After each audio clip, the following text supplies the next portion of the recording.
आज हम स्टडी करेंगे रेस्पायरेटरी सिस्टम के बारे में।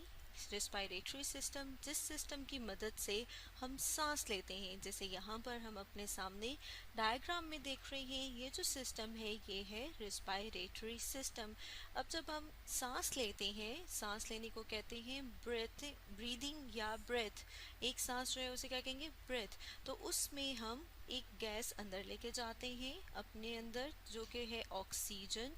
इसी तरह से जब हम सांस बाहर लेके आते हैं तो हम एक और गैस या फिर हम कह सकते हैं कि हवा को जो है बाहर लेके आते हैं, उसे कहा जाता है कार्बन डाइऑक्साइड, जैसे कि यहाँ पर हम देख रहे हैं।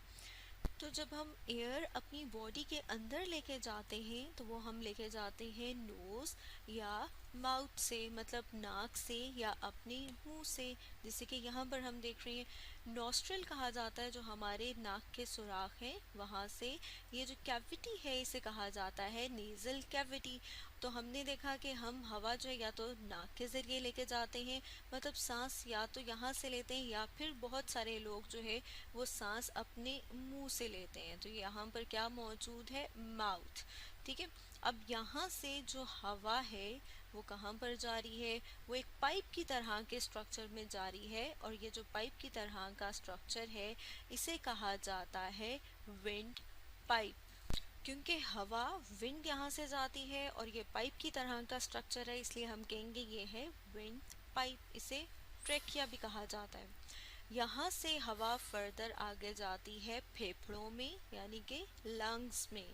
तो जैसे कि हम तस्वीर में देख रहे हैं, हम डायग्राम में देख रहे हैं कि लंग्स कितने हैं?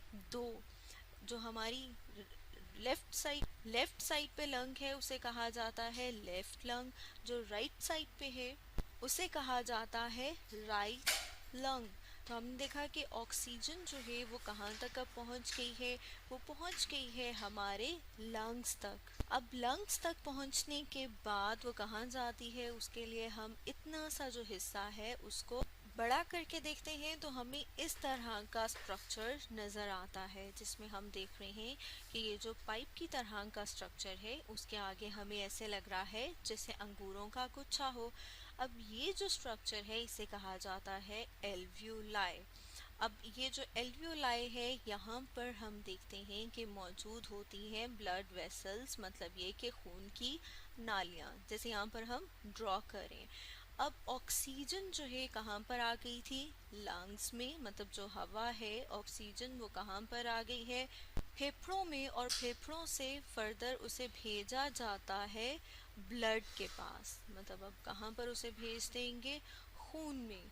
मतलब ये कि जो ऑक्सीजन है जो कि हमारे खून में आई थी, फिर उसे भेजा जाता है सेल्स तक, ताकि जहाँ पर जो खुराक का ब्रेक डाउन हो रहा है उसे तकसीम किया जाता है मुख्तलिफ हिस्सों में, वो ऑक्सीजन की मौजूदगी में होता है। और फिर हम देखते हैं कि हमारी बॉडी में बहुत सारे मुख्तलिफ रिएक्शंस होते हैं, और उन रिएक्शंस के रिज़ल्ट में बनती है कार्बन डाइऑक्साइड। अब ये जो कार्बन डाइऑक्साइड है इसको भी बॉडी के हमारे मुख्तलिफ जो जिस्म के हिस्से हैं वहाँ से लाया जाता है ब्लड तक, मतलब ये कि खून तक। और खून के ज़रिए से वो कहाँ पर आ जाते हैं? वो आ जाता है, मतलब ये जो कह रहे हैं कार्बन डाइऑक्साइड है वो खून के ज़रिए से आ जाती है लंग्स तक, मतलब ये कि हमारे फेफड़ों तक। फेफड़ों से उसे लाया जाता है विंड पाइप तक, जैसे कि यहाँ पर हम देख रहे हैं कि कार्बन डाइऑक्साइड को यहाँ से लाएंगे विंड पाइप पर, और विंड पाइप से फिर हम देखते हैं कि उसको लाया जाता है नोज़ या माउथ तक।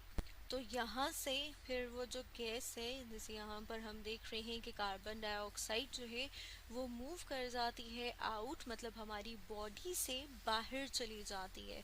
तो हमारी बॉडी से जो हवा बाहर जा रही है वो है कार्बन डाइऑक्साइड। ठीक है।